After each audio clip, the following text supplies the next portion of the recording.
கிடையாது. அதெல்லாம் ஒரு அலுசில் ஒன்று போட்டுருந்துச்சு ஒரு வீடியோலாம். அவங்க இறந்தவர்களின் உடல்கள் வந்து பார்த்தீங்கன்னா அப்படியே வண்டியில் போய் அந்த வண்டி போய் அப்படியே மகாபலிபுரம் போகுதான். எவ்வளவு கேவலமான கேடுகெட்ட ஜென்மமாக இருந்தால் அதை வந்து பண்ணியிருக்கும். யோசிச்சு பாருங்கள். அவங்க இறந்தவங்க மேலே ஒரே ஒரு துள்ளி ரெஸ்பெக்ட் இருந்து, ஏன் உங்கள் குடும்பத்தில் எவனாவது ஒருத்தன், உங்கள் அண்ணன், அப்பா, தங்கச்சி யாராவது ஒருத்தர் இறந்துருந்தாருன்னா அந்த உடல்கள் வந்து அப்படி போகுதுன்னு நீ வீடியோ போட்டுருவியா நீ? நீயும் எல்லாம் அக்கா தங்கச்சி எல்லாம் அண்ணன் தம்பியோடு தானே பிறந்திருப்ப நீ.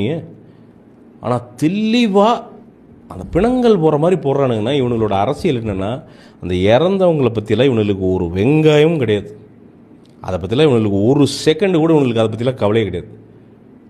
இதை வச்சு விஜயம் முடிக்கலாமா முடிக்கக்கூடாதா? ஐயோ இதனால் நமக்கு ஓட்டு போயிருமோ வருமோ, ஐயோ இதனால் நமக்கு அரசியல் செல்வாக்கு போயிருமோ வருமோ, ஐயோ இதை வச்சு தமிழக மக்கள் நம்மளை ஜட்ஜ் பண்ணுவாங்களோ மாட்டாங்களோங்கிறது தான் இவங்களோட கவலையாக இருக்குதோ தவிர, உண்மையாக அந்த குடும்பங்களுக்காண்டி இவங்க நிற்கவே இல்லை அப்படிங்கிறது அப்பட்டமாக தெரியுது. எவ்வளோ பேர் அந்த இறந்தவர்களுடைய குடும்பமே சொல்கிறாங்க. நிறைய பேர் கமெண்ட்ஸில் என்னை வந்து மன உளைச்சல் பண்ணுறாங்க. நாங்கள் அப்படியெல்லாம் இல்லை, நாங்கள் காசுக்கெல்லாம் போகலை அப்படிங்கிறத பாவம் அவங்க வந்து அவங்க இடத்துல நியாயமாக வந்து பார்த்தீங்கன்னா துக்கத்தை வந்து அனுஷ்டிக்கணும். அதை மட்டும்தான் அவங்க பண்ணணும். ஒரு சரியான ஒரு ஆட்சி நடக்கிற ஒரு இடமா இருந்ததுன்னு அப்படின்னா அவங்க துக்கத்தை மட்டும்தான் அனுஷ்டிக்க வேண்டியது வந்திருக்கும். அப்போ என்னென்னா இவங்களுக்கு மக்களை பற்றியான அக்கறையெல்லாம் கிடையாதுங்க. இவங்களுக்கு என்ன பிரச்சனை அப்படின்னா எல்லாத்தையும் என்னென்னா நமக்கு இதில் ஓட்டு போகுமா போகாதா, அது மட்டும்தான் அவங்களோட அரசியலாக இருக்குதோ தவிர வேறு ஒரு அரசியலுமே இதில் கிடையாது. ஸோ விஜய் வந்து நீங்கள் 41 குடும்பங்களையும் தனித்தனியாக ஒவ்வொரு வீடுகளாக போய் பார்த்துருந்தார் அப்படின்னா அது குறைஞ்சது 2 நாட்கள் ஆகும். 2 நாள் விஜய் வந்து போகணும். மீடியா ஒன்று பண்ணும். Media will hunt down Vijay.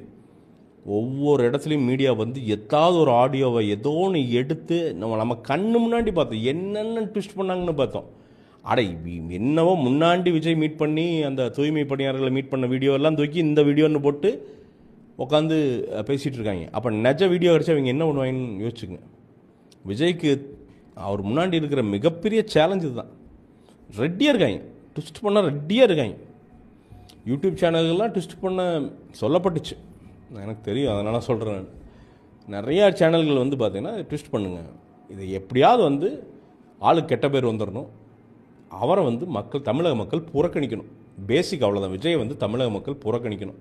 அது நீ என்ன வேணால் பண்ணு, இன்னும் செலவு வேணால் பண்ணுறதுக்கு நான் ரெடி அப்படின்ட்டு இன்றைக்கி நடுநிலைன்னு சொல்கிறவங்கெல்லாம் கூட பார்த்திங்கன்னா எந்த நிலையில் நிற்கிறாங்க அப்படிங்கிறது, பரிதாப நிலையில் நிற்கிறதெல்லாம் நீங்கள் பார்த்துருப்பீங்க. நீங்கள்